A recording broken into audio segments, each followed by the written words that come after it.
الحمدللہ والصلاة والسلام علی رسول اللہ وعلی آلہ وصحبہ وموالا۔ محترم بھائیو، السلام علیکم ورحمۃ اللہ وبرکاتہ۔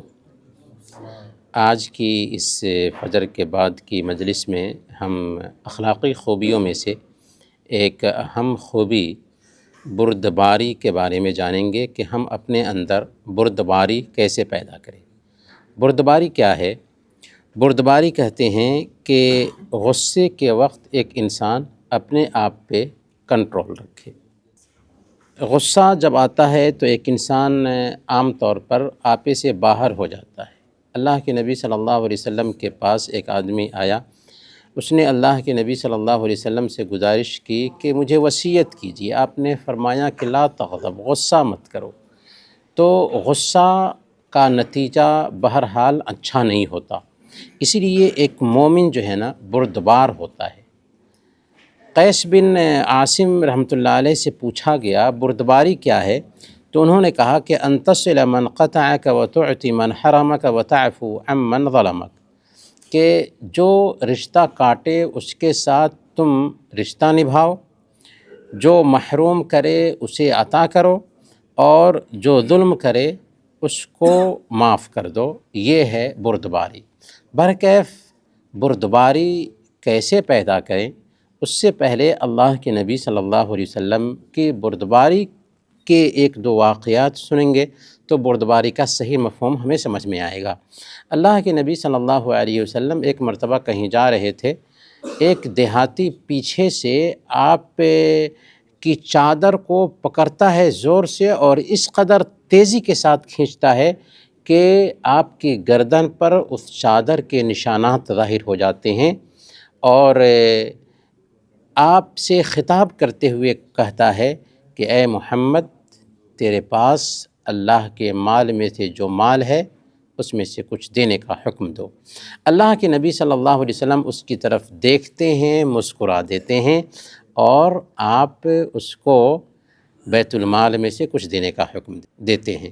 تو یہ ہے اللہ کے نبی صلی اللہ علیہ وسلم کی بردباری۔ اللہ کے نبی صلی اللہ علیہ وسلم ایک مرتبہ مسجد میں بیٹھے ہوئے ہیں، ایک دیہاتی صحابی آتے ہیں اور وہ مسجد کے ایک کونے میں پیشاب کرنے لگ جاتے ہیں۔ ان کو پتہ نہیں تھا کہ مسجد کی حرمت کیا ہوتی ہے، مسجد کا حق کیا ہوتا ہے، تو مسجد کے ایک کونے میں پیشاب کرنے لگ جاتے ہیں۔ صحابہ کرام اٹھتے ہیں تاکہ ان کو ڈانٹیں اور وہاں سے بھگائیں۔ اللہ کے نبی صلی اللہ علیہ وسلم کہتے ہیں کہ اسے پیشاب کر لینے دو۔ پھر جب پیشاب سے فارغ ہو گئے تو اللہ کے نبی صلی اللہ علیہ وسلم نے حکم دیا کہ ایک ڈول پانی اس پیشاب پر بہا دیا جائے، اور اللہ کے نبی صلی اللہ علیہ وسلم نے جو نرمی اور بردباری کا مظاہرہ کیا تھا اس کا اثر یہ ہوا کہ وہ نماز کے لیے آتا ہے اور دعا کرتا ہے، تو دعا میں کہتا ہے کہ اے اللہ مجھے معاف کر، محمد صلی اللہ علیہ وسلم کو معاف کر، اور ہمارے ساتھ کسی اور کو معاف نہ کر۔ اللہ کے نبی صلی اللہ علیہ وسلم سنتے ہیں تو کہتے ہیں کہ تو نے اللہ کی رحمت کو تنگ کر دیا۔ تو کہنے والی بات یہ ہے کہ یہ ہے بردباری کہ ایک انسان غصہ کے وقت میں اپنے آپ پہ بالکل کنٹرول رکھے۔ بردباری ہمارے اندر کیسے پیدا ہوگی؟ تو سب سے پہلے نمبر پر ہمیں چاہیے کہ کوئی بھی واقعہ پیش آتا ہے جو غصہ دلانے والا ہے، اس وقت ہمیں چاہیے کہ ہم اچھا گمان رکھیں۔ جس انسان کے اوپر غصہ آیا تو اس وقت ہمیں اس کے تئیں اچھا گمان رکھنا چاہیے۔ اگر اچھا گمان رکھیں گے تو بہت سارے مسائل حل ہو سکتے ہیں۔ اسی لیے ابو قلابہ الجرمی رحمۃ اللہ علیہ کہتے ہیں کہ اذا بلغک عن اخیک شیء تکرہہ فالتمس لہ العذر جہدک، کہ اگر تمہیں تمہارے بھائی کے بارے میں کوئی بات پہنچتی ہے کہ فلاں نے ایسا کہا ہے، فلاں نے میرے ساتھ ایسا کیا ہے، تو جس حد تک ہو سکے تم اس کے لیے عذر تلاش کرو۔ فَإِن لَمْ تَجِدْ لَهُ عُذْرًا، اگر تم کوئی عذر نہ پا سکو، فَقُلْ فِي نَفْسِكَ لَعَلَّ لِأَخِي عُذْرًا لَا أَعْلَمُهُ، تو اپنے دل سے کہو کہ شاید میرے بھائی کے پاس کوئی عذر ہوگا جس کا مجھے علم نہ ہو سکا۔ تو جب مسائل پیدا ہوں، غصہ والی باتیں آئیں، کسی آدمی کے تعلق سے غصہ آ رہا ہے، فوراً اس کے تئیں حسن ظن رکھیں، اچھا گمان رکھیں، اور کوئی بات پہنچتی ہے تو یہ سوچیں کہ ہو سکتا ہے کہ اس نے ایسا مراد لیا ہو۔ اگر کوئی عذر نہیں مل رہا ہے تو یہ کہیں کہ شاید کوئی عذر ہو جس کا مجھے علم نہ ہو سکا ہے۔ اللہ تعالیٰ کیا فرماتا ہے، یا ایھا الذین آمنوا اجتنبوا کثیرا من الظن، اے ایمان والو بہت ساری بدگمانیوں سے بچو، کیونکہ بعض بدگمانیاں گناہ کا کام ہوتی ہیں۔ حاتم بن ابی بلتع صحابی رسول ہیں رضی اللہ تعالی عنہ۔ فتح مکہ کے موقع سے، جبکہ اللہ کے نبی صلی اللہ علیہ وسلم مکہ پر حملہ کرنا چاہتے تھے، چونکہ کفار قریش نے ایگریمنٹ کیا تھا آپ سے اور اس ایگریمنٹ کو توڑ چکے تھے، تو حق تھا کہ ان کو سزا دی جائے۔ اللہ کے نبی صلی اللہ علیہ وسلم نے ارادہ کیا کہ مکہ پر حملہ کریں گے، لیکن اس مسئلے کو راز میں رکھا تھا۔ حاتم بن ابی بلتع نے کیا کیا، ایک لیٹر لکھا اور اس میں کفار مکہ کو خبر کر دی کہ اللہ کے نبی صلی اللہ علیہ وسلم تم پر حملہ کرنے والے ہیں، اور یہ لیٹر ایک عورت کے حوالے کر دیا جو مکہ جا کر کے پہنچانے والی تھی۔ اللہ رب العالمین نے فوراً اپنے نبی کو وحی بھیجی اور بتا دیا کہ حاتم بن ابی بلتع نے ایک لیٹر لکھا ہے، فلاں عورت کے حوالے کیا ہے اور وہ عورت راستے میں ہے۔ اللہ کے نبی صلی اللہ علیہ وسلم دو صحابہ کو اس کے پیچھے لگاتے ہیں، یہاں تک کہ عورت کو پکڑ لیا جاتا ہے، لیٹر حاصل کر لیا جاتا ہے، اللہ کے نبی صلی اللہ علیہ وسلم کی خدمت میں لیٹر پیش کیا جاتا ہے۔ اللہ کے نبی صلی اللہ علیہ وسلم حاتم بن ابی بلتع کو بلاتے ہیں اور نہایت ہی سنجیدگی کے ساتھ، بردباری کے ساتھ ان سے پوچھتے ہیں کہ اے حاتم، تمہیں اس کام پر کس چیز نے مجبور کیا؟ وہ کہتے ہیں کہ اے اللہ کے نبی صلی اللہ علیہ وسلم، میں منافق نہیں ہوا ہوں، میرے اندر ایمان ہے، لیکن بات یہ ہے کہ مکہ میں دوسرے لوگوں کے رشتہ دار ہیں جو ان کے رشتہ داروں کو بچانے کی کوشش کریں گے، لیکن میرا کوئی رشتہ دار نہیں ہے اور میری فیملی کے افراد مکہ میں ہیں۔ میں نے چاہا کہ کفار مکہ کے ساتھ احسان کر دوں تاکہ میری فیملی کا بھی خیال رکھیں، ورنہ میں منافق نہیں ہوا، مجھ سے غلطی ہوئی۔ وہاں پر حضرت عمر فاروق رضی اللہ تعالی عنہ نے ان کے عمل کو دیکھتے ہوئے کیا کہا تھا کہ اے اللہ کے نبی صلی اللہ علیہ وسلم، مجھے حکم دیجئے کہ اس منافق کی گردن اتار دو۔ لیکن اللہ کے نبی صلی اللہ علیہ وسلم نے نہایت ہی سنجیدگی سے، بردباری سے مسئلے کو حل کیا اور پوچھا تو انہوں نے حقیقت بیانی کی۔ تو کہنے کا مطلب یہ ہے کہ جب کوئی مسئلہ غصہ دلانے والا آئے تو پہلے نمبر پر ہمیں اچھا گمان رکھنا چاہیے۔ اچھا گمان رکھنے سے بہت سارے مسائل حل ہو جاتے ہیں۔ دوسرے نمبر پر نرمی اور خوش مزاجی کا مظاہرہ کرنا چاہیے۔ غصہ آتا ہے تو خود کو نرم بنانے کی کوشش کریں، کیونکہ نرمی کی وجہ سے مسئلہ حل ہو جاتا ہے۔ عباسی خلیفہ مامون کے پاس ایک واعظ آیا جس نے ان کو نصیحت کی، تو نصیحت کرتے ہوئے سختی سے پیش آیا۔ تو عباسی خلیفہ مامون بادشاہ تھا، لیکن اس نے کیا کہا؟ اس نے کہا کہ اے واعظ، نرمی سے کام لو، کیونکہ اللہ تعالیٰ نے مجھ سے زیادہ بدتر انسان کے پاس حضرت موسیٰ علیہ السلام کو بھیجا تھا، تو اس بات کی تاکید کی تھی کہ اس کے ساتھ نرمی سے بات کرنا۔ تو تم مجھ سے خطاب کر رہے ہو تو نرمی سے بات کرو۔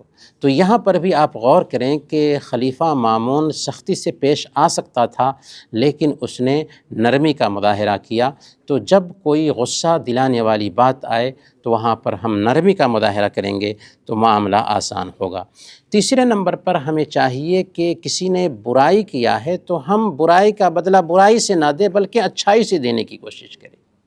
اچھائی سے اگر ہم بدلہ دیتے ہیں، یا اگر کسی نے ہمارے ساتھ سختی کی اور ہم نرمی کرتے ہیں، تو اس کا فائدہ کیا ہوتا ہے، اس فائدے پہ دھیان دیں گے تو مسئلہ حل ہو جائے گا۔ اللہ نے فرمایا ادفع باللتی ہی احسن فاذا الذی بینک وبینہ عداوۃ کأنہ ولی حمیم، کہ بہتر طریقے سے معاملے کو نمٹانے کی کوشش کرو۔ اگر تم بہتر طریقے سے معاملے کو نمٹانے کی کوشش کرو گے تو تم دیکھو گے کہ جس کے اور تمہارے بیچ دشمنی ہے، ایک وقت آئے گا کہ وہ گہرا دوست ہو چکا ہے۔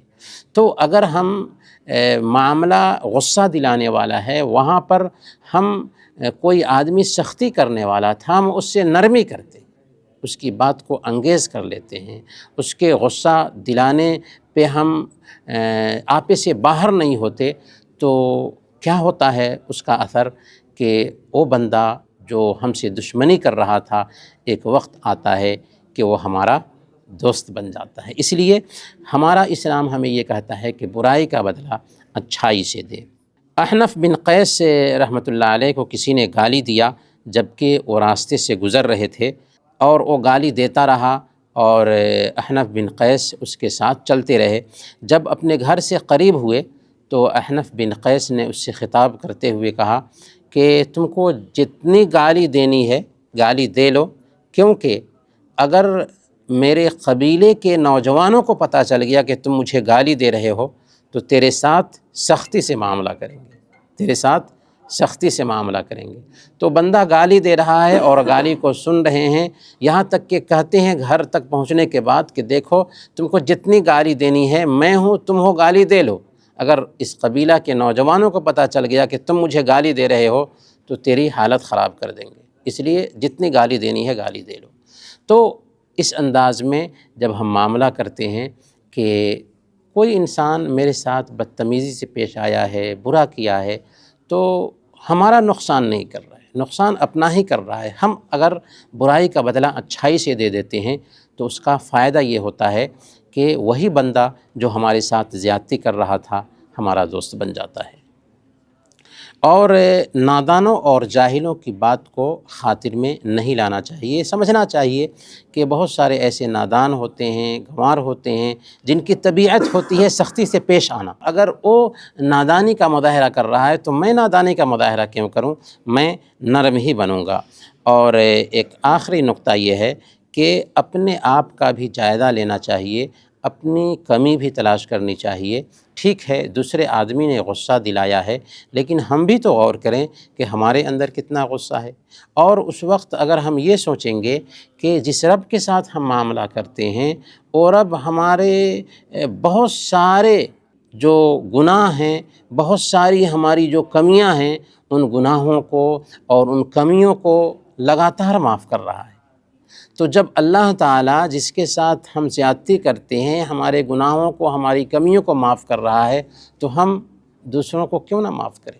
اور پھر ایک اہم نقطہ یہ بھی ہے کہ اگر کسی معاملے کو لے کر کے غصہ آ رہا ہے، کہیں پر ہیں کسی نے تاخیر کر دی، ہم اس وقت کو جس میں کسی نے تاخیر کی ہے، غصہ آ رہا ہے، مناسب کام میں استعمال کریں اور یہ سوچیں کہ کسی کے اوپر ہم نگراں بنا کر نہیں بھیجے گئے ہیں، اس لیے اگر اس نے تاخیر کی ہے تو کیا ہوا، ہم ذرا برداشت کر لیتے ہیں اور وہ جو وقت ہے اس وقت کو مناسب کام میں استعمال کر لیتے ہیں۔ اس طریقے سے انتظار کی گھڑی بھی چلی جائے گی اور کسی کے اوپر غصہ بھی نہیں آئے گا۔ تو اگر یہ کچھ اہم نکات ہیں، اگر ان کو اپنی زندگی میں اتارتے ہیں تو ہم بردبار بنیں گے۔ ہم تو وفا کے پیکر ہیں، ظلم تیرا دستور سہی۔ وصلی اللہ علی نبینا محمد وعلی آلہ وصحبہ اجمعین۔